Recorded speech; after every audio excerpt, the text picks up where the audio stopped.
तो आपको every 20 minutes 20 second का ब्रेक लेना है और 20 फीट के डिस्टेंस में देखना है। कि ब्रेन में ट्यूमर कैसे बनने लगता है? अगर बचपन में किसी भी तरह से किसी और ट्यूमर के लिए या किसी भी वजह से आपको रेडिएशन मिला है तो you are at more risk. इसके अलावा आजकल जैसे हम काफ़ी तरह के पॉल्यूशन से एक्सपोज्ड हैं, तो I would say those are indirect factors, जैसे कि एयर पोल्यूशन है, वाटर पोल्यूशन है, जो फूड हम खाते हैं उसमें अडल्ट्रेंट्स हैं, ऑल दीज थिंग्स ये हमारे कैंसर्स को प्रमोट करती हैं। अगर किसी को बहुत ज़्यादा हेडेक हो रहा है बिना किसी रीज़न के, क्या ये ब्रेन ट्यूमर का लक्षण हो सकता है? कोई भी सीरियस हेडेक जो कि न्यू ऑनसेट है और बहुत तेज़ी से हुआ है, और ख़ास करके जिसके साथ साथ और कुछ चीज़ें हैं जैसे कि सुबह सुबह उल्टी होना, और उसके साथ साथ हेडेक्स जो हैं दिन ब दिन बढ़ते जा रहे हैं, ख़राब हो रहे हैं, या किसी को साथ में दौरे पड़ते हैं।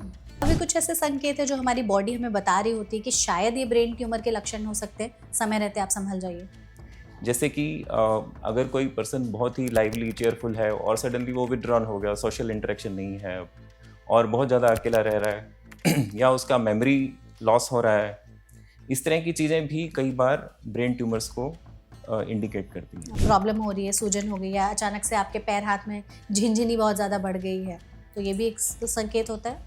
हो सकता है अगर आपका जो ट्यूमर है ब्रेन के सेंसरी एरिया के आसपास कहीं भी है, तो कई बार जो हाथ पैर में झंझनी है वो एक सीजर का संकेत भी हो सकता है। दिमाग के किस हिस्से में ट्यूमर अगर पनप रहा है तो किस तरह के लक्षण वहाँ से पैदा करेगा? देखिए, अगर ब्रेन का ट्यूमर हमारा दिमाग के छोटे वाले पिछले हिस्से में होता है जिसमें स्पेस बहुत कम होता है, तो इस तरह के ट्यूमर्स बहुत ज़्यादा हेडेक और वॉमिटिंग से प्रेजेंट करते हैं, और उसमें प्रोग्रेशन बहुत फास्ट होता है। साथ साथ आपको बैलेंस में, चलने में दिक्कत हो सकती है, चक्कर आ सकते हैं, जैसे चेहरे का टेढ़ापन होना, खाने निगलने में दिक्कत, आवाज़ में बदलाव। तो क्या सीटी स्कैन और एमआरआई के कुछ साइड इफेक्ट्स होते हैं ब्रेन पर? सीटी स्कैन का हम बहुत कॉशियसली यूज़ करते हैं, स्पेशली अगर कोई प्रेग्नेंट फीमेल है, बच्चे हैं, तो we try to avoid CT scan, क्योंकि उसमें रेडिएशन होता है। जैसे कि हमने बताया कि radiation itself can cause cancers. तो कौन से ब्रेन के हिस्से में अगर ट्यूमर है तो ज़्यादा खतरनाक होता है और कौन कम खतरनाक होता है? देखिए, ब्रेन का एक हिस्सा है ब्रेन स्टेम। ब्रेन स्टेम में अगर छोटा सा भी ट्यूमर है तो वो बहुत ज़्यादा प्रॉब्लमेटिक है। ओके, तो रेडिएशन के भी कुछ साइड इफेक्ट्स होते हैं? रेडिएशन के भी साइड इफ़ेक्ट होते हैं। कॉमनली उसमें जो कॉग्निटिव स्लोइंग, कि आपका ब्रेन का जो स्पीड है वो स्लो हो जाता है। इसके साथ साथ आपका मेमोरी इफेक्ट होता है। अच्छा। आपकी जनरल एग्जीक्यूशन टास्क जो आप करते हैं, क्या सोचते हैं, कैसे करना है, वो सारे जो डिसीजन मेकिंग्स हैं वो सब स्लो हो जाते हैं। Apart from that hair loss होता है। अच्छा, कितने से मिनिमम से मैक्सिमम साइज का एक ट्यूमर हो सकता है? देखिए, छोटा देखें तो 1 सेंटीमीटर से छोटा भी हो सकता है। बड़ा होने को तो कोई लिमिट ही नहीं है, 10 सेंटीमीटर से भी ज़्यादा ट्यूमर हो सकता है। तो उनकी क्या पूरी तरह से पर्सनालिटी वगैरह भी चेंज हो जाती है? हाँ, एडवांस स्टेजेस में तो हो सकता है। मेमोरी वीक भी हो जाती है? मेमोरी वीक रेडिएशन और जो ट्रीटमेंट हम देते हैं कीमोथेरेपी, उससे भी इफेक्ट होती है। और बोलने, सुनने, समझने इन सब की क्षमता भी कम हो जाती है? देखिए, अल्टीमेटली सच्चाई तो यही है, जो मैलिग्नेंट ट्यूमर है वो आपको क्रिपल कर देता है। That is a harsh truth.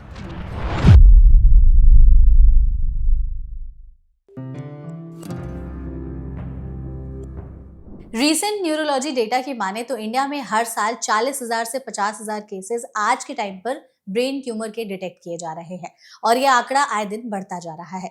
Doctors का कहना है कि प्रॉब्लम डायग्नोसिस नहीं, लेट डायग्नोसिस है, यानी कि लक्षण दिखाई तो देते हैं बट लोग उसे लंबे समय तक इग्नोर कर रहे होते हैं, जिसकी वजह से ब्रेन ट्यूमर के केसेस बढ़ते भी हैं और उसका ट्रीटमेंट भी बहुत ज्यादा मुश्किल हो जाता है क्योंकि समय रहते इलाज नहीं मिल पाता है।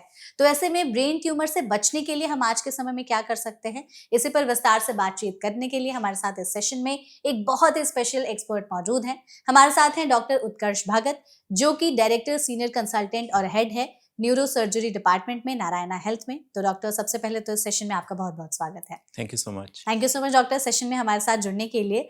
आप न्यूरो सर्जन हैं, आपके पास ब्रेन ट्यूमर के इतने सारे केसेस आते होंगे। हम चाहते हैं कि बेसिक से ही शुरुआत करें और आप हमारी ऑडियंस को आसान भाषा में बताइए कि ब्रेन में ट्यूमर कैसे बनने लगता है। देखिए, सबसे पहली बात, ब्रेन ट्यूमर सुन के ही लगता है कि कुछ खतरनाक बीमारी है, हाँ। और इसी उद्देश्य से ही आज हम इस पॉडकास्ट में ये सारा डिटेल में डिस्कस करेंगे। हमारा पर्पस ही यही है कि आपको इसके बारे में पूरी जानकारी दें और आप इसके लक्षणों को समझ सकें और इसमें क्या चीज़ें ज़रूरी हैं उसके बारे में बात करेंगे। बिल्कुल। देखिए ब्रेन में बहुत सारे केसेस में नहीं पता चलता कि ये ट्यूमर क्यों होता है। ठीक है। सबसे कॉमन कारण हम कहेंगे हमें नहीं पता कि क्यों होते हैं। जो कारण हमें पता है उसमें रेडिएशन, अगर बचपन में किसी भी तरह से किसी और ट्यूमर के लिए या किसी भी वजह से आपको रेडिएशन मिला है तो you are at more risk. ठीक है। That is one. किसी किसी केस में फैमिली में ट्यूमर्स रन करते हैं पर उसकी मात्रा हम कहेंगे कि लगभग 5% से ज़्यादा नहीं है। ठीक है। इसके अलावा आजकल जैसे हम काफ़ी तरह के पॉल्यूशन से एक्सपोज्ड हैं तो I would say those are indirect factors, ठीक है। जैसे कि एयर पोल्यूशन है, वाटर पोल्यूशन है, जो फूड हम खाते हैं उसमें अडल्ट्रेंट्स हैं, ऑल दीज थिंग्स ये हमारे कैंसर्स को प्रमोट करती हैं। ओके। तो there is an indirect link, but ऐसा कोई डायरेक्ट कारण है ऐसा कहना ठीक नहीं है। तो ब्रेन में अगर किसी के ट्यूमर बन रहा है तो सबसे पहले हमें ऑब्वियसली कि सिम्टम्स से दिखाई देते होंगे, लेकिन जितने अभी तक मैंने रिसर्च वगैरह की है इस पॉडकास्ट के लिए उसमें सबसे बड़ा कंसर्न यही आता है कि सिम्टम्स ऐसे होते हैं जो बहुत वेग होते हैं, तो लोगों को लगता है कि ये ब्रेन ट्यूमर के लक्षण हो ही नहीं सकते और उसे लंबे समय तक इग्नोर कर देते हैं। हमारे पास कुछ लिस्ट ऑफ सिम्टम्स है, आप प्लीज बताइएगा कि क्या ये शुरुआती लक्षण हो सकते हैं ब्रेन ट्यूमर के। अगर किसी को बहुत ज्यादा हेडेक हो रहा है बिना किसी रीजन के, क्या ये ब्रेन ट्यूमर का लक्षण हो सकता है? देखिए एक तरह से हाँ, कोई भी सीरियस हेडेक जो कि न्यू ऑनसेट है और बहुत तेजी से हुआ है और खास करके जिसके साथ साथ और कुछ चीजें हैं जैसे कि सुबह सुबह उल्टी होना और उसके साथ साथ हेडेक्स जो हैं दिन ब दिन बढ़ते जा रहे हैं, खराब हो रहे हैं, या किसी को साथ में दौरे पड़ते हैं। जैसे जैसे सिम्टम्स आपके ऐड होते जाएंगे वैसे वैसे पॉसिबिलिटी ऑफ ट्यूमर बढ़ता जाएगा। ओके। लेकिन ये अधूरा सच है। अगर इसको हम और थोड़ा डिटेल से बताएं, 97 to 98% केसेस ऑफ हेडेक में ब्रेन ट्यूमर नहीं होता। ओके। तो ये जानना भी जरूरी है कि मोस्टली जो हेडेक्स हैं उसके जो कॉमन कॉजेज हैं वो हमारे टेंशन हेडेक्स जिसको बोलते हैं, माइग्रेन बोलते हैं, they are much much more common than brain tumour headaches. Okay. अगर किसी को माइग्रेन की प्रॉब्लम है और कुछ समय से वो कुछ ज्यादा ही ट्रिगर हो रही है, क्या ये भी एक शुरुआती लक्षण हो सकता है ब्रेन ट्यूमर का? देखिए जिसको पहले से ही माइग्रेन का हिस्ट्री है और उसको पता है कि ट्रिगर्स क्या हैं, तो उसमें भी फर्स्ट पॉसिबिलिटी हम यही सोचेंगे कि वो माइग्रेन ही है, अनलेस उसमें कुछ और प्रॉब्लम्स आ रही हैं कि नेचर ऑफ हेडेक चेंज हो रहा है। जैसे माइग्रेन का जो हेडेक होता है वो एपिसोडिक होता है, कभी होगा कभी नहीं होगा, और जब नहीं होगा तो पेशेंट बिल्कुल ठीक होगा। लेकिन ब्रेन ट्यूमर में ऐसा नहीं है। ब्रेन ट्यूमर में जब हेडेक्स होते हैं तो वो प्रोग्रेसिव होते हैं, they can be slowly progressive और they can be fast progressive. और साथ साथ उसमें जो वॉमिटिंग होगा, अर्ली मॉर्निंग होगा, और खासकर उसमें नोजिया उतना नहीं होता। अच्छा, तो ये सीधा उल्टी हो जाता है। और साथ में अगर हाथ पैर में कुछ कमजोरी आ रहा है, देखने में दिक्कत आ रहा है, बैलेंस में प्रॉब्लम हो रहा है, then we have to investigate more. Okay. कई सारे लोगों के साथ दिक्कत होती है कि जब भी वो सुबह उठते हैं तो अचानक से उनका सिर भारी लगता है या चक्कर जैसा आता है, या फिर बहुत देर तक बैठे हैं और बैठ के उठ भी रहे हैं तो चक्कर आ रहा है। क्या ये भी ब्रेन ट्यूमर का एक लक्षण है? इस तरह के केस में फर्स्ट पॉसिबिलिटी हम कुछ और रखेंगे।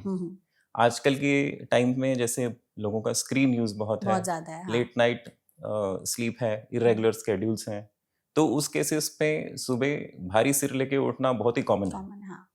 और चक्कर के और भी बहुत सारे कारण होते हैं। किसी को हाई ब्लड प्रेशर है उससे चक्कर आ सकता है, या किसी को ईयर में प्रॉब्लम्स है उससे भी चक्कर आ सकता है। So I would say it is a constellation of symptoms, ठीक है, और it is the trend also कि वो किस तरह से इवॉल्व हो रहे हैं, उस पर भी ध्यान देना जरूरी है। उससे हम आइडिया लगाते हैं कि ये ब्रेन ट्यूमर से रिलेटेड हो सकता है या नहीं। ओके। अच्छा, अगर डॉक्टर अगर किसी को उल्टियां बहुत ज्यादा अचानक से हो रही हेडेक के साथ में और उसके साथ में उनका सिर भी भारी रह रहा है, तो क्या ये सारे सिम्टम्स भी बताते हैं कि ब्रेन ट्यूमर हो सकता है? ये काफी इंडिकेटिव है। अगर आपका हेडेक एंड वॉमिटिंग फूड के साथ बहुत ज़्यादा रिलेटेड नहीं है और काफ़ी रेगुलरली एंड फ्रीक्वेंटली हो रहा है, then obviously you should see a doctor को देखना चाहिए। Okay. Blurred vision, double vision दिखना, अचानक से आंखों के सामने धुंधलापन आ जाना, ये सभी एक संकेत होता है ब्रेन ट्यूमर होने का? इन आइसोलेशन तो हम कहेंगे कि और भी कारण हो सकते हैं, लेकिन ब्रेन ट्यूमर्स जब ग्रो करते हैं तो ब्रेन के अंदर प्रेशर बढ़ाते हैं, जिसकी वजह से धुंधलापन, डबल विजन ये सब हो सकता है। कई बार ट्यूमर्स जो होते हैं ब्रेन के वो आई की नर्व्स के आसपास होते हैं, तो उसको प्रेशर देख के भी ये सिम्टम्स आ सकते हैं। ओके, तो इसके अलावा भी कुछ ऐसे संकेत है जो हमारी बॉडी हमें बता रही होती है कि शायद ये ब्रेन ट्यूमर के लक्षण हो सकते हैं, समय रहते आप संभल जाइए? कई बार सिम्टम्स इतने सटल होते हैं हम्म, कि आप उन पे शक ही नहीं नहीं करते। कर पाते वही। जैसे कि स्लोली अगर आपका हियरिंग लॉस हो रहा है, हियरिंग लॉस होना भी? Hearing loss, even hearing loss होना भी कुछ ट्यूमर्स के साथ एसोसिएटेड है, ओके। जैसे कि वेस्टिबुलर श्वानोमा एक ट्यूमर होता है। ऐसे ही अगर पर्सनैलिटी में चेंज आ रहा है किसी की, एज इन? जैसे कि अगर कोई पर्सन बहुत ही लाइवली चेयरफुल है और सडनली वो विथड्रॉन हो गया, सोशल इंटरेक्शन नहीं है अब, और बहुत ज़्यादा अकेला रह रहा है या उसका मेमोरी लॉस हो रहा है, इस तरह की चीज़ें भी कई बार ब्रेन ट्यूमर्स को इंडिकेट करती हैं। ओके। और पर्सनैलिटी चेंजेस, जैसे फ्रंटल लोब जो हमारा आगे का हिस्सा होता है दिमाग का, उस तरह के ट्यूमर्स में पर्सनैलिटी चेंजेस काफ़ी कॉमन है। ओके, इसके अलावा भी कुछ ऐसे लक्षण है, ये मोस्ट कॉमन सिम्टम्स हैं? इसके अलावा आपका जैसे कि दौरे पड़ना, दौरे पड़ना। दौरे का हमने अभी और डिटेल में डिस्कस नहीं हम्म, किया। खासकर अगर फोकल सीजर्स हैं, हम्म, फोकल सीजर मतलब जो आपका फुल कॉन्शियसनेस में हो रहा है, हम्म, एक साइड का हाथ पैर में झटका लगना, या ब्लैंक स्टेयर्स भी कई बार लोग कहते हैं, हम्म, तो ये चीज़ें हल्के में नहीं लेना चाहिए। ओके। तो दौरे अगर पड़ रहे हैं तो उसमें भी कुछ अलग टाइप का हमें देखना चाहिए कि क्योंकि कई बार तो लोगों को बचपन से भी दौरे पड़ते हैं और कुछ विद टाइम कम भी हो जाते हैं या बंद भी हो जाते हैं। अगर अचानक से हो रहे हैं या कुछ अलग तरीके से प्रेजेंट कर रहे हैं तो ब्रेन ट्यूमर की वजह से हो सकता है। हाँ, जैसे कि हमने बताया कि अगर वो फोकल सीजर है हम्म। तो वो सस्पिशियस है। फोकल सीजर को हम कैसे समझा आसान भाषा में? फोकल सीजर का मतलब है कि जो रोगी है वो अपना पूरा कॉन्शियसनेस में है, उसको पता है क्या हो रहा है। होश में रहते हुए? हाँ, अच्छा। और जैसे कि एक हाथ में एक पैर में झटका लग रहा है, हम्म, उसको पता चल रहा है, लेकिन वो उसको रोक नहीं सकता है, हम्म। वो उसकी विल के अगेंस्ट हो रहा है। अच्छा, तो वो दैट इज भी। Focal scissor. अच्छा डॉक्टर, नसों में भी बहुत ज़्यादा दिक्कत होने लगती है क्या अगर ब्रेन ट्यूमर के सिम्टम्स दिखाई होते हैं कि नस में प्रॉब्लम हो रही है, सूजन हो गई या अचानक से आपके पैर हाथ में झिनझिनी बहुत ज़्यादा बढ़ गई है, तो ये भी एक संकेत होता है? हो सकता है अगर आपका जो ट्यूमर है ब्रेन के सेंसरी एरिया के आसपास कहीं भी है, हम्म। तो कई बार जो हाथ पैर में झंझनी है वो एक सीजर का संकेत भी हो सकता है। ओके, तो ये प्रॉब्लम भी हो सकती है। बिल्कुल हो सकता है। आज जैसे विटामिन B12 की हम समझ रहे हैं, जान भी रहे हैं कि डेफिशिएंसी बहुत ज़्यादा लोगों में बढ़ रही है। इंडिया के लोगों में तो ऑलमोस्ट बहुत ज़्यादा ही है, हर दूसरे इंसान में तो विटामिन B12 कम है। क्या ये एक हो सकता है दिक्कत कि शायद इस वजह से भी ब्रेन ट्यूमर बढ़ रहा हो आज के समय में? देखिए, ऐसा कोई डायरेक्ट लिंक तो नहीं है हुँ, B12 का डेफिशिएंसी और ब्रेन ट्यूमर में। हाँ, लेकिन आजकल के टाइम में विटामिन डी एंड B12 दोनों ही बहुत कम, डेफिशिएंट है। हाँ, बहुत ही कम पाए जाते हैं। ऐसा है कि अगर किसी भी पेशेंट का हम टेस्ट करें हुँ, इंसिडेंटली भी, तो भी वो कम ही आता है। हाँ, वही। तो उस वजह से मतलब डायरेक्ट नहीं बट इनडायरेक्ट लिंक हो सकता है, आपने जैसा बताया। ट्यूमर से तो हम नहीं कहेंगे कि नहीं इसका कोई कहेंगे। लिंक है। अच्छा, ओके, ठीक है। ब्रेन ट्यूमर होने का खतरा सबसे ज़्यादा किसमें होता है? कौन से ऐसे एज ग्रुप वाले लोग हैं जिसमें सबसे ज़्यादा रिस्क है, इनमें ब्रेन ट्यूमर के चांसेस ज़्यादा होते हैं? देखिए, आजकल के डेटा के हिसाब से जाएँ तो there are more than 100 types of tumours hmm, and they leave no age group. Okay. बच्चों में भी होते हैं, हुँ, बड़ों में भी होते हैं। तो ऐसा कोई एज ग्रुप नहीं है जिसमें आप कह सकते हो कि ट्यूमर नहीं हो सकता। हुँ, हुँ, हाँ, लेकिन एज के साथ-साथ ट्यूमर का प्रोबेबिलिटी बढ़ जाता है। जो एज के साथ ओल्ड एज में जो ट्यूमर्स आते हैं, उसमें मैलिग्नेंट ट्यूमर्स बढ़ जाते हैं। ओके, कैंसरस वाले। कैंसरस ट्यूमर्स का पॉसिबिलिटी बढ़ जाता है।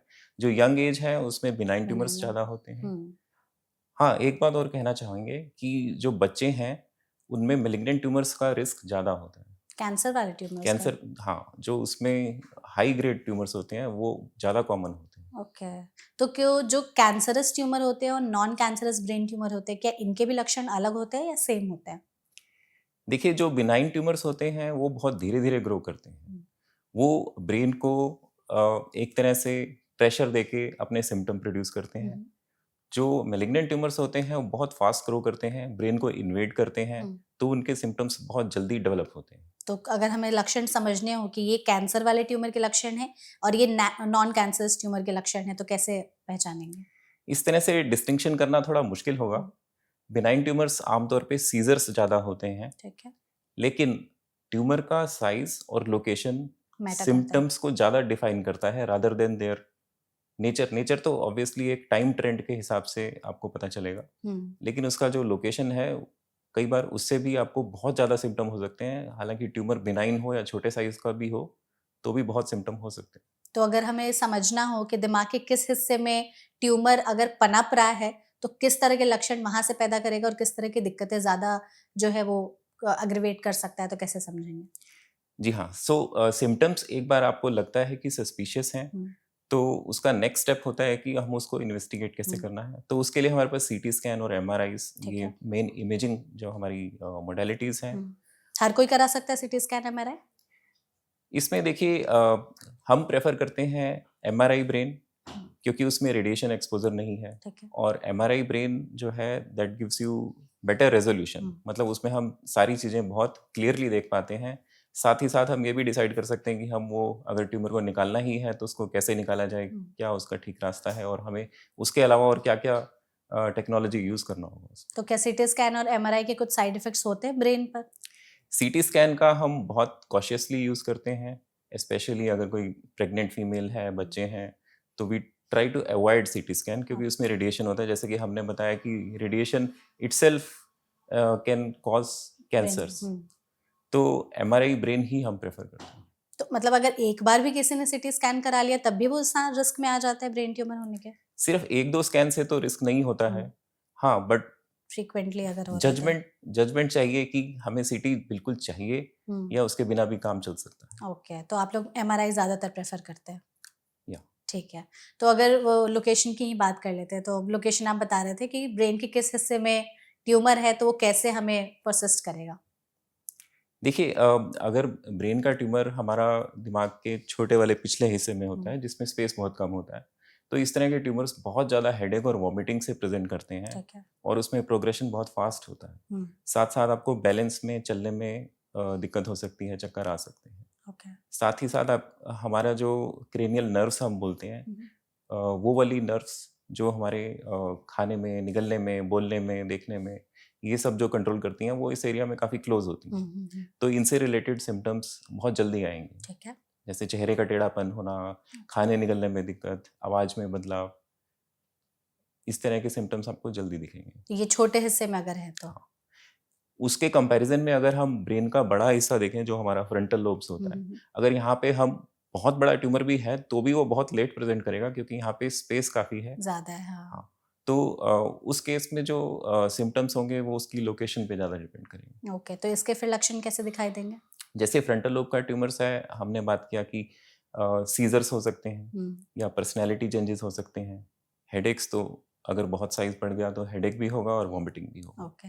तो ये मेन 2 लोकेशन है, इसके अलावा भी और किसी लोकेशन पर नहीं, होता है ब्रेन तो? में बहुत सारी लोकेशंस हैं, हुँ, और हर जगह के सिम्पटम्स थोड़े-थोड़े अलग-अलग। वेरी करेंगे, हुँ, जो कि एक डॉक्टर ही समझ सकता है कि ये किस तरह से इसको हम लोकलाइज़ करें। तो कौन से ब्रेन के हिस्से में अगर ट्यूमर है, तो ज़्यादा खतरनाक होता है और कौन कम खतरनाक होता है?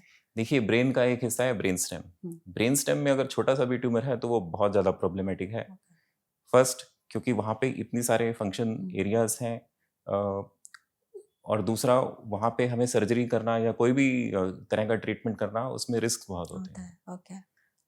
लेकिन अगर आपका ट्यूमर फ्रंटल लोब्स में, जो हुँ, कि बहुत बड़े लोब्स होते हैं, वहाँ पे है, तो उसमें हम उसको पूरी तरह से निकाल भी सकते हैं और ठीक भी कर सकते हैं। हुँ। ब्रेन ट्यूमर का नाम सुनते ही लोग बहुत ज़्यादा परेशान हो जाते हैं कि बहुत ज़्यादा गंभीर दिमागी बीमारी हो गई है।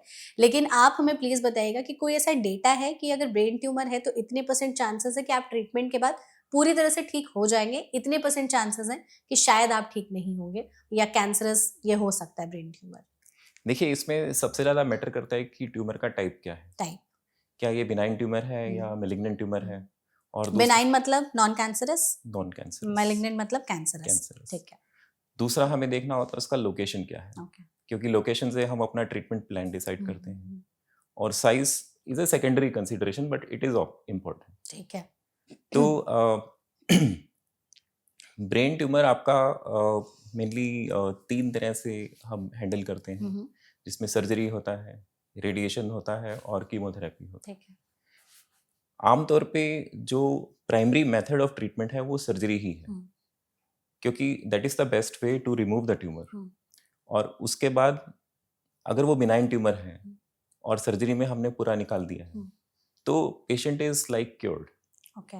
तो ठीक हो उस जाता है पूरी हाँ, तरीके उस से। केसेस में पेशेंट का आगे का फ्यूचर जो है वो काफ़ी अच्छा रहता है। Hmm, on the other hand अगर वो मैलिग्नेंट ट्यूमर है, कैंसरस है। कैंसरस ट्यूमर, अगर उसको हम पूरा भी निकाल दें तो there is always a possibility कि फिर वो रिकरेंस फिर भी हो सकता वापस भी आ सकता है। है, even after complete removal, okay. Even after giving radiation, hmm. It can still again recur.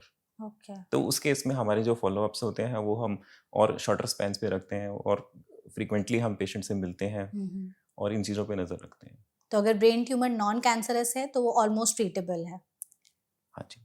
Okay. तो ट्रीटमेंट जो नॉन कैंसरस ब्रेन ट्यूमर होता है उनका कैसे होता है, फिर दवाइयों से होता है या उसमें भी सर्जरी करनी ही पड़ती है? देखिए उसमें सर्जरी का बहुत इम्पोर्टेंट रोल है क्योंकि surgery alone can be the only treatment अच्छा, सिर्फ and surgery. And the patient may not require any other treatment. Okay, great. लेकिन कभी-कभी ऐसा होता है कि बिनाइन ट्यूमर भी ऐसी लोकेशन में होता है जहाँ से पूरा नहीं निकाल सकते। अच्छा, अगर ऐसा होता है तो फिर हम उसको रेडिएशन से भी ट्रीट करते हैं। तो कौन से लोकेशन पर होता है मोस्टली ऐसा? जैसे ट्यूमर्स हमारे स्कल के कन्वेक्सिटी पे हैं, ये वाले ट्यूमर्स इजीली एक्सेसिबल होते हैं और वो पूरे निकल जाते हैं। हम्म। जैसे मेनिंजियोमास आपने सुना होगा, these are very common benign tumours. Okay. लेकिन वही मेनिंजियोमा अगर स्कल बेस पे है हम्म। और उसके आसपास काफ़ी सारे ब्लड वेसल्स और नर्व्स हैं, हम्म। तो काफ़ी बार हमें उसका कुछ पार्ट छोड़ना भी पड़ता है to avoid any risk. Okay, तो और ऐसे फिर ब्रेन के कौन से हिस्से हैं जहाँ पर अगर ये वाला ट्यूमर है तो आपके लिए सर्जरी ज़्यादा फिजिबल हो जाती है, और कौन से हिस्से हैं जहाँ पर सर्जरी थोड़ी मुश्किल हो जाती है? देखिए जहाँ भी ब्रेन ट्यूमर बहुत ज़्यादा ब्लड वेसल्स के साथ घिरा हुआ है या उनको नर्व्स के आसपास फंसा हुआ है, हम्म। वो वाले सारे हिस्से जो बेसिकली स्कल बेस हम बोलते हैं। स्कल बेस एक बहुत बड़ा एरिया है स्कल का, और वहाँ पे जो भी ट्यूमर होता है आइडियली तो हमारा एम यही होता है कि मैक्सिमम रिमूवल हो, हम्म। पर जो बचता है उसको फिर रेडिएशन देना ही पड़ता है। ओके, तो रेडिएशन के भी कुछ साइड इफेक्ट्स होते हैं? रेडिएशन के भी साइड इफ़ेक्ट होते हैं, लेकिन आजकल जो रेडिएशन डिलीवरी है, जो मेथड्स हैं, वो पहले से काफ़ी सेफ़ हैं हम्म। और काफ़ी इफ़ेक्टिव भी हैं। क्या साइड इफेक्ट्स होते हैं? देखिए, जो पहले रेडिएशन हुआ करता था, उसमें whole brain was getting exposed to radiations.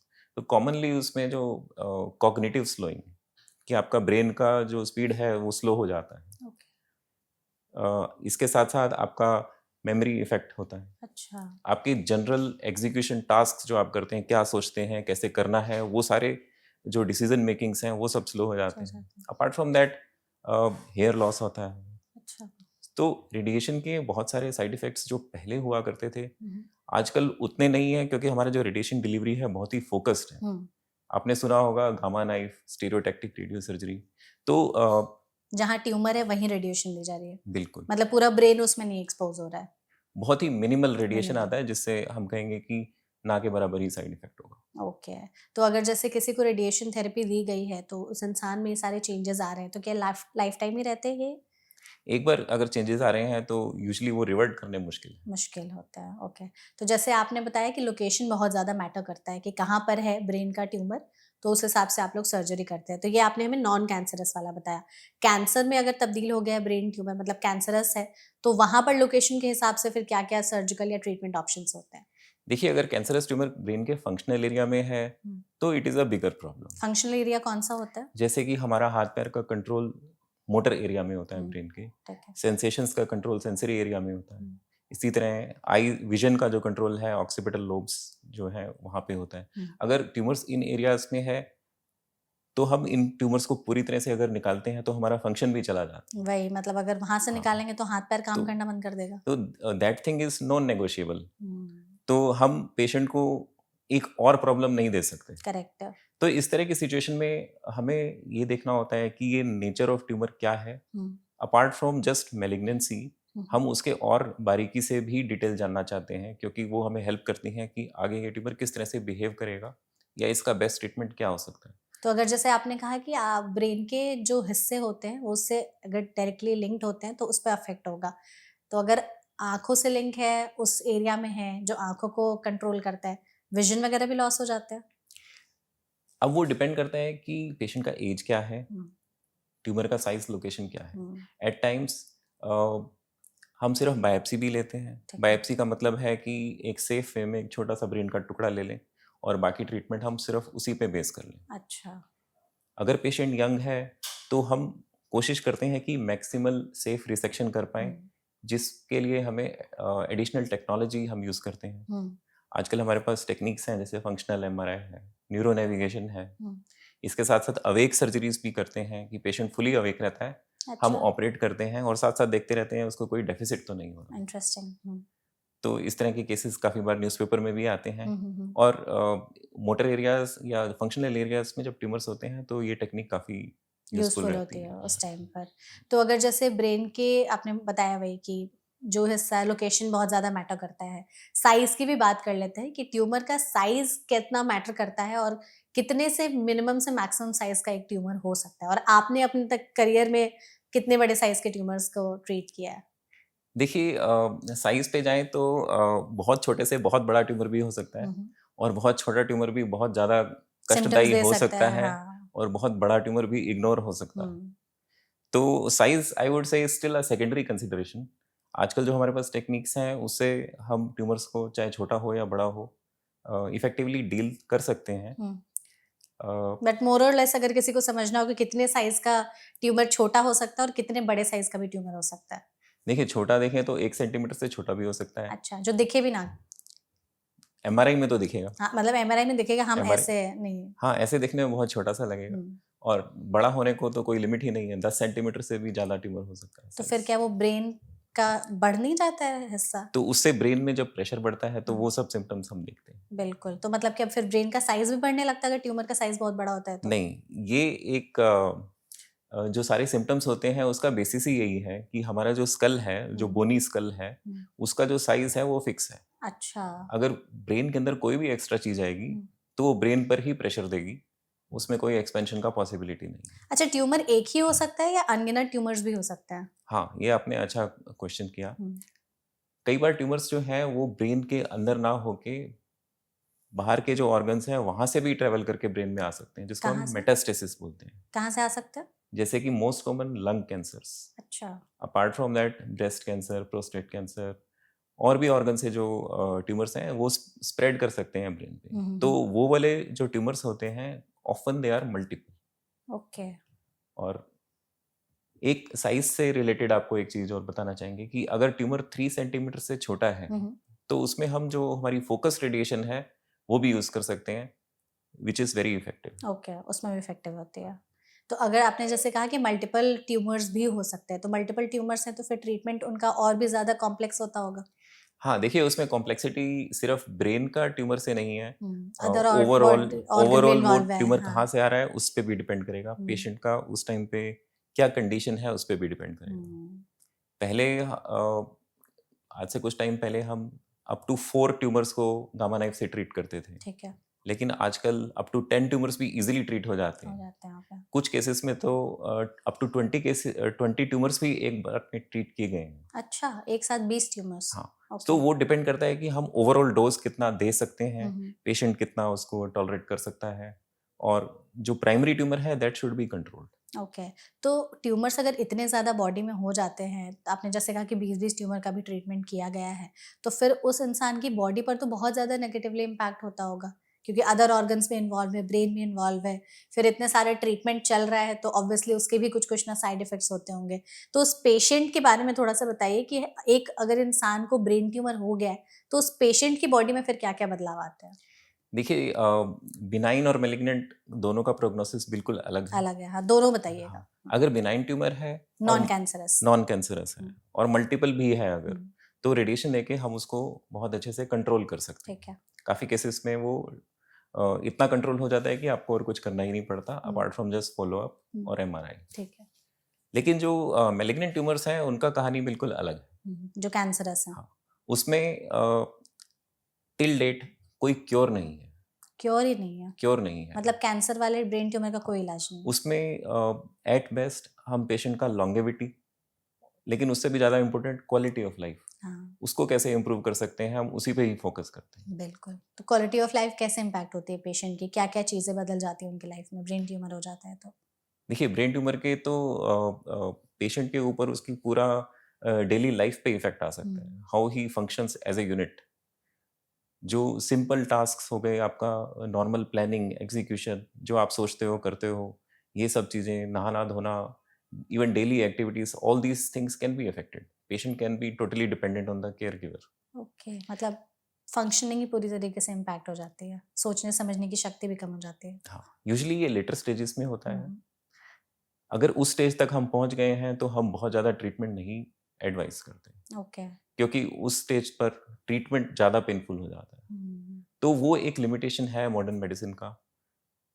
तो उस स्टेज तक हम ट्रीट करते हैं जब तक पेशेंट का क्वालिटी ऑफ लाइफ ठीक है। हम्म, उसके बाद फिर हमें पैलिएटिव केयर या रिहेबिलिटेशन पर ही फोकस भेजना करते हैं। पड़ता है।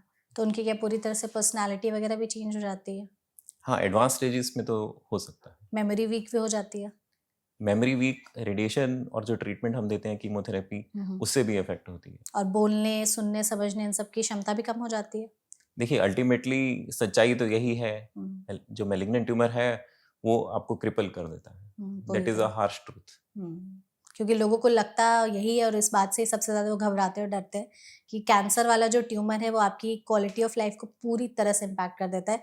या तो आप किसी पे डिपेंडेंट हो जाएंगे या फिर आपको वो क्षमता ही नहीं बचेगी, जो आप पहले कर सकते थे वो आप नहीं कर सकते हैं।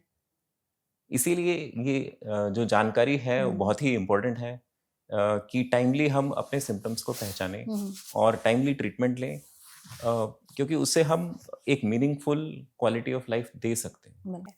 तो डॉक्टर, जैसे आपने बताया कि ब्रेन ट्यूमर अगर हो जाता है तो पेशेंट की लाइफ जो है वो कितनी ज़्यादा इम्पैक्ट होती है।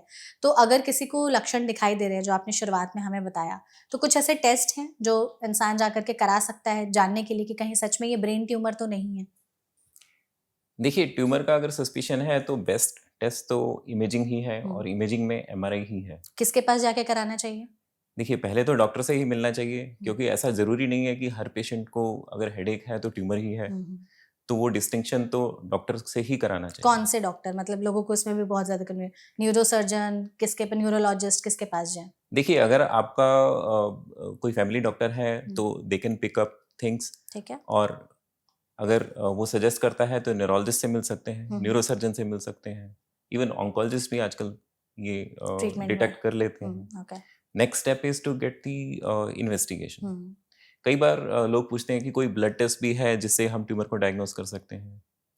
तो इन शॉर्ट, नो, अच्छा, नहीं है ऐसा? ऐसा नहीं है। लेकिन हाँ, कुछ टेस्ट होते हैं जिनको हम ब्रेन ट्यूमर मार्कर्स बोलते हैं, ट्यूमर मार्कर्स, जो ब्लड में हम टेस्ट करते हैं, पर वो मेनली स्क्रीनिंग के लिए या फिर मॉनिटरिंग के लिए ज़्यादा यूज होते हैं, ना कि डायग्नोसिस के लिए। ओके। तो ये टेस्ट कराए जा सकते हैं। लेकिन अगर जैसे लक्षण जो है, आपने हमें बताया कि कुछ कुछ जो है लक्षण लोगों से मिस भी हो जाते हैं, वो ध्यान नहीं दे पाते हैं। उन्हें लगता है कि नॉर्मल हेडेक हो रहा है या माइग्रेन का है, या फिर अगर उनको पहले से सीजर्स होते थे तो ये सब हो रहा है। अगर हम चाहते हैं कि आगे चल करके हमें ब्रेन ट्यूमर का खतरा ना हो या हमें ब्रेन ट्यूमर ना हो, तो कुछ ऐसे संकेत जो हम समय रहते ध्यान दें और कुछ ऐसे टिप्स जो हम अपनी लाइफ में अपना सकते हैं ब्रेन ट्यूमर के रिस्क को कम से कम करने के लिए। देखिए, इसमें सबसे कॉमन सिम्टम तो हेडेक ही है, और हेडेक बहुत कॉमन है। लेकिन उसमें हमें रेड फ्लैग्स पता होने चाहिए। हाँ। रेड फ्लैग्स का मतलब है कि अगर ये चीज़ें आती हैं तो उसको फिर नज़रअंदाज ना करें। कोई भी एक्यूट सीवियर, मतलब बहुत कम टाइम में बहुत तेज हेडेक हुआ, साथ में वॉमिटिंग हुआ, दौरे पड़े, या कुछ भी कमजोरी आया, बैलेंस में प्रॉब्लम हुआ, ये तो बिल्कुल हार्ड साइंस हैं कि आपको इमीडिएटली डॉक्टर से ही कंसल्ट करना है। ठीक है। इसके अलावा कुछ हल्के सिम्टम्स होते हैं जो कि लोग नज़रअंदाज कर देते हैं, जैसे धीरे धीरे किसी का मेमोरी लॉस हुआ या बिहेवियर चेंज हुआ। ये ऑफन लोग सोचते हैं कि डिप्रेशन से हो सकता है या कोई साइकेट्रिक प्रॉब्लम है। आजकल जैसे लोगों में ब्रेन फॉग की भी प्रॉब्लम काफी ज्यादा बढ़ रही है कि कुछ रख के भूल गए, कुछ बोल के भूल गए, फोकस नहीं कर पा रहे, कंसंट्रेट नहीं कर पा रहे। ये सभी शुरुआती संकेत हो सकते हैं क्या ब्रेन ट्यूमर के? बहुत मुश्किल है कि कहना। मतलब सिर्फ इतने एक छोटे सिम्टम पे ब्रेन ट्यूमर का सस्पिशन रखना। जैसे कि हमने पहले भी डिस्कस किया कि अगर बहुत सारे मल्टीपल सिम्टम्स हैं तब पॉसिबिलिटी उसका बढ़ जाएगा। बढ़ जाएगी, ठीक है। और खास करके अगर ये सिम्टम्स प्रोग्रेसिवली वर्स हो रहे हैं, बढ़ते ही जा रहे हैं बढ़ते ही जा रहे हैं, तो क्या ऐसे फिर टिप्स हम अपना सकते हैं ब्रेन ट्यूमर के रिस्क को कम करने के लिए अपने लाइफ में? देखिए, अक्सर लोग पूछते हैं कि हम क्या अपना डाइट कुछ चेंज कर सकते हैं या अपना स्ट्रेस कुछ या सुपर स्लीप। फूड्स खा सकते हैं ब्रेन के लिए? राइट। तो स्टेप बाय स्टेप देखते हैं। देखिए, डाइट, स्लीप और स्ट्रेस, तीनों। तीन चीजें हैं जो आजकल बहुत ही कॉमन है। तो बैलेंस्ड हेल्दी डाइट होना चाहिए, एडिक्वेट स्लीप होना चाहिए, और स्ट्रेस कम से अंडर कम। कंट्रोल होना चाहिए। ये तो किसी भी डिजीज के लिए एक कॉमन एडवाइस है। हम्म, ब्रेन ट्यूमर का इससे डायरेक्ट लिंक तो हम कहेंगे नहीं है, ठीक है। ना ही उसके कॉज में ना ही उसके क्योर में, हम्म, लेकिन इनडायरेक्टली इसका बहुत इम्पोर्टेंस है इन ए वे कि हमारा जो इम्यूनिटी है, चाहे वो इन्फेक्शन के लिए या ट्यूमर के लिए है, वो सारा इन्हीं फैक्टर्स पे ही डिपेंड करता है। ठीक है। अगर हमारा फूड इनटेक ठीक नहीं है या जो हम फूड खा रहे हैं वो ठीक नहीं है और स्ट्रेस बहुत ज़्यादा है, तो हमारा इम्यूनिटी कम हो जाता है and that again poses problem for patients. जब हम इन तरह के पेशेंट्स का ट्रीटमेंट भी करते हैं, देन अगेन ये सारे फैक्टर्स बहुत इंपॉर्टेंट है, correct. Super foods I would से ऐसा कोई सुपर फूड नहीं है जो ब्रेन ट्यूमर को प्रिवेंट करेगा या ब्रेन ट्यूमर में हेल्प करेगा। सुपर फूड एज सच जो ब्रेन के लिए हम बोलते हैं उसमें ओमेगा 3 फैटी एसिड्स हो गया, आपका विटामिन डी रिच फूड्स हो गया, मैग्नीशियम रिच फूड्स हो गया। कुछ नाम बताना चाहेंगे हाँ, आप? सिंपल भाषा में बताएं तो आपके नट्स जैसे कि अखरोट हैं, बादाम है, इवन अगर कोई नॉनवेज लेता है तो eggs, fish, green leafy vegetables, तो ये सब बहुत ही कॉमनली अवेलेबल हैं और ये ब्रेन के लिए अच्छे माने जाते हैं। ओके। तो आजकल जैसे हमारी स्क्रीन टाइम भी बहुत ज़्यादा बढ़ चुकी है, हम सब जानते हैं कि 9-9 10-10 घंटे लोग काम भी करते हैं, फिर फ़ोन भी, लैपटॉप भी, टीवी भी, उसके अलावा हमारी प्रोडक्टिविटी और क्रिएटिविटी भी बहुत ज़्यादा इस वजह से अफेक्ट होती है, कम हो जाती है। तो क्या ये कहीं ना कहीं धीरे धीरे आगे चल के ब्रेन ट्यूमर के रिस्क की तरफ हमें बढ़ा रहा है? कभी कभी ये क्वेश्चन आता है कि क्या मोबाइल का यूज और ब्रेन ट्यूमर में कुछ कनेक्शन है कि उससे ब्लू लाइट या रेडिएशन जो निकल रहा है वो? तो इसमें अगर हम बेसिक्स पे जाएं, देखिए जो मोबाइल फोन्स हैं वो वर्क करते हैं इलेक्ट्रोमैग्नेटिक रेडिएशंस पे, और जो रेडिएशंस कैंसर करती हैं वो यूजुअली होती हैं एक्सरेज या गामा रेज। अच्छा। तो वो रेडिएशंस दोनों अलग टाइप की हैं। तो आज तक जितना भी रिसर्च हुआ है उसमें कोई बहुत कंक्लूसिव एविडेंस नहीं है कि हैवी मोबाइल यूज से ब्रेन ट्यूमर होते हैं। लेकिन अगर आपका मोबाइल यूज बहुत ज़्यादा है, स्क्रीन यूज बहुत ज़्यादा है, तो उसको कम करना इज डेफिनेटली रिकमेंडेड। कोई थंब रूल है कि कैसे कम करें या कैसे थोड़ा सा मॉडरेशन में यूज करें? देखिए, अगर आपका बहुत ज़्यादा फ़ोन कॉल्स हैं तो आप स्पीकर फ़ोन यूज़ कर सकते हैं या फिर ब्लूटूथ हेडसेट यूज़ कर सकते हैं। अगर किसी का जॉब ही ऐसा है कि उसका सारा टाइम ही स्क्रीन पे है, जैसे कि 6 से 8 घंटे अगर स्क्रीन पे ही काम करना है, तो उसमें एक सिंपल सा रूल है 20-20-20। 20-20-20, ठीक है। तो आपको एवरी 20 मिनट्स 20 सेकंड का ब्रेक लेना है और 20 फीट के डिस्टेंस में देखना है, कहीं पे भी दूर। हाँ, कहीं दूर, just to relax your eyes. और उसके साथ साथ every 30 minutes to 1 hour you should get up and walk even for 2 minutes. अच्छा, ठीक है, मतलब लंबे समय तक बैठे नहीं रहना है। हाँ जी, ठीक है। So that is good for your circulation, it is good for your eyes, and that takes the strain off also. Okay, तो 20-20-20 का ये जो थंब रूल है ये फॉलो किया जा सकता है? बिल्कुल। अच्छा डॉक्टर, ये भी बताइएगा कि ब्रेन ट्यूमर जो है, जब लोगों को लगता है कि इतनी बड़ी गंभीर बीमारी है, तो अगर मोटा मोटी किसी को समझना हो कि ब्रेन ट्यूमर अगर हो गया है तो किस स्टेज में ट्रीटमेंट हमारे पास अवेलेबल है, ट्रीटमेंट हो सकता है, हम पूरी तरीके से ठीक हो सकते हैं, कौन से स्टेज में ट्रीटमेंट नहीं हो सकता है? देखिए, अगर हम ब्रेन ट्यूमर को अर्ली डिटेक्ट कर सकते हैं तो that is the best chance. Early detection मतलब किस स्टेज तक अगर डिटेक्ट कर लिया तो? जैसे ही आपके सिम्टम आते हैं उसके let's say within few months, ठीक है, तो that is the best time. और ट्रीटमेंट में कितना समय लगेगा फिर? वो डिपेंड करेगा कि बिनाइन ट्यूमर है या मैलिग्नेंट ट्यूमर है, और उसका ट्रीटमेंट प्लान हम किस तरह से कर रहे हैं, कि हम सिर्फ सर्जरी कर रहे हैं या फिर साथ साथ रेडिएशन भी कर रहे हैं, कीमोथेरेपी भी कर रहे हैं। ब्रेन ट्यूमर्स में अगर रेडिएशन देते हैं तो आमतौर पे 6 हफ्ते का वो एक कोर्स होता है जिसमें कीमोथेरेपी और रेडिएशन दोनों जाता है। ठीक है। और सब्सिक्वेंटली उसका फिर डोज और ड्यूरेशन मॉडिफाई करते हैं अकॉर्डिंग टू ट्यूमर। ओके, उसके बाद अगर जहाँ पे ट्रीटमेंट नहीं हो पाता है फिर वो? देखिए, पेशेंट के लिए जो बेस्ट है, जिस स्टेज तक उसका ट्रीटमेंट हो सकता है वहाँ तक तो पूरा ट्राई करते हैं।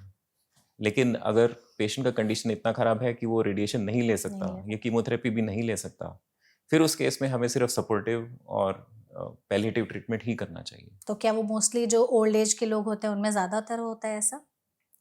ओल्ड एज में मैलिग्नेंट ट्यूमर्स ज़्यादा होते हैं, पर ये जानना भी जरूरी है कि सारे ट्यूमर एक जैसे नहीं होते। कुछ ट्यूमर्स ऐसे भी हैं जिनका, इवन मैलिग्नेंट ट्यूमर्स, जिनका रिस्पॉन्स ट्रीटमेंट से अच्छा है। जैसे कि अगर हम बात करें लिम्फोमा, तो लिम्फोमा एक ऐसा ट्यूमर है जिसमें हम सिर्फ मेडिसिन से ही ट्रीट करते हैं, अच्छा, तो उसमें सर्जरी का रोल सिर्फ एक बायोप्सी करने जितना होता है। ओके। तो उससे कुछ ट्यूमर्स हैं जैसे पिट्यूटरी प्रोलैक्टिनोमा, उसमें हम सिर्फ मेडिसिन से ही ट्रीट करते हैं। बहुत रेयर केसेस में हमें सर्जरी करना सर्जरी पड़ता करनी है। पड़ती है। तो अगर हमें टाइमली पता चलता है ट्यूमर्स का, तो उसका हम एक सटीक ट्रीटमेंट स्टार्ट कर सकते हैं जिससे आउटकम्स में काफ़ी फर्क पड़ सकता है। एग्जैक्टली मतलब डायग्नोसिस बहुत ज़्यादा ज़रूरी है, हाँ। Specially early diagnosis. समय रहते पहचान लिया जाए तो ट्रीटमेंट है, अदरवाइज फिर जितने सिम्टम्स बढ़ेंगे उतना ही ट्रीटमेंट सबके लिए मुश्किल होता जाएगा। Timely diagnosis and treatment is the key. Is the key, उसी से हो सकता है, करेक्ट है। तो आई थिंक इस सेशन में हमने ब्रेन ट्यूमर पर अभी बहुत ही अच्छी खासी डिस्कशन की हुई है। बीइंग अ न्यूरो सर्जन हम चाहते हैं कि बस जाते जाते आप हमारी ऑडियंस को एक मंत्रा ज़रूर दे दे कि अगर उन्हें लग रहा है कि ब्रेन ट्यूमर का रिस्क है, फैमिली हिस्ट्री चली आ रही है या अर्ली एज में डिटेक्ट हो गया है, तो उनकी क्वालिटी ऑफ लाइफ कैसे इम्पैक्ट होगी या उसको सही करने के लिए ब्रेन ट्यूमर के बाद वो क्या क्या चीज़ें फॉलो कर सकते हैं, डूज एंड डोंट्स क्या होने चाहिए। देखिए, सबसे पहले तो जैसे कि इस पॉडकास्ट का पूरा हम समरी ही कहें तो रेड फ्लैग्स को पहचानिए। हेडेक से रिलेटेड है या और जो भी सिम्टम्स हैं, once you pick up the symptoms या आपको लगता है कुछ भी सस्पिशियस है तो डॉक्टर से कंसल्ट करें, तुरंत मिलिए। क्योंकि फास्ट ट्रैक कोई भी डायग्नोसिस या ट्रीटमेंट करना है तो डॉक्टर तो उसमें इन्वॉल्व होगा ही। बिल्कुल। और वंस यू नो कि ट्यूमर है, ट्यूमर का टाइप क्या है, तो डॉक्टर आपको उसके प्रोग्नोसिस के बारे में कि आगे कैसे चलेगा वो सब चीज़ें भी बताएंगे। और ठीक टाइम पे ठीक एडवाइस अगर फॉलो करते हैं तो आप उसको अपना मैक्सिमाइज कर सकते हैं जो आपका क्वालिटी ऑफ लाइफ है। बिल्कुल, क्योंकि लोगों को लगता है ब्रेन ट्यूमर के बाद उनकी ज़िंदगी पूरी तरीके से खत्म हो गई, पहले जैसी नहीं रहेगी। ये मानना गलत है कि सबका लाइफ एक जैसा ही टर्न आउट होगा, क्योंकि ट्यूमर्स मैंने आपको बताया more than 100 types of tumours are there, होते हैं, हाँ। और उनका जो आउटकम प्रोग्नोसिस है दैट कैन वेरी ऑल्सो। अगर आपका एज यंग है तो we try to be more aggressive with the treatment, बिल्कुल, ताकि क्योंकि क्वालिटी ऑफ लाइफ इम्पैक्ट ना हो। बिल्कुल एग्जैक्टली तो जितना अर्ली डायग्नोसिस करेंगे उतना ज़्यादा अच्छा है। और आई थिंक इस सेशन के जरिए हमने भी यही बताने की कोशिश की है कि अगर आपको लक्षण दिखाई दे रहे हैं तो देरी ना करें, तुरंत जा करके डॉक्टर से मिले। अगर अर्ली डायग्नोसिस हो गया तो ट्रीटमेंट भी जल्दी होकर के आप जल्दी इलाज करा के सही हो सकता है, नहीं तो फिर बहुत ज़्यादा दिक्कत बढ़ सकती है। बिल्कुल, तो thank you so much doctor session में हमारे साथ जुड़ने के लिए। आपने ब्रेन ट्यूमर पे हमें हर एक एस्पेक्ट पर बहुत ही अच्छे तरीके से सारी बारीकियों को समझाया, ट्रीटमेंट ऑप्शन, सिम्टम्स क्या क्या हैं, उन सभी चीज़ों के बारे में बताया। तो I hope you enjoyed the session. I really enjoyed the session. Thank you so much. Thank you so And much. thank you so much audience इस वीडियो को यहाँ तक देखने के लिए। इसे शेयर ज़रूर करिएगा क्योंकि ये बहुत ही यूजफुल इन्फॉर्मेशन है आपके लिए, आपकी फैमिली और फ्रेंड्स के लिए। इसके अलावा अगर आपके मन में ब्रेन ट्यूमर से रिलेटेड कोई और सवाल रह गए हो तो आप कमेंट सेक्शन के जरिए हमसे पूछ सकते हैं। हम पूरी कोशिश करेंगे डॉक्टर के जरिए ही उन सभी सवालों के जवाब देने के। ऐसे और भी वीडियोज़ के लिए देखते रहिए NBT लाइव। Thank you.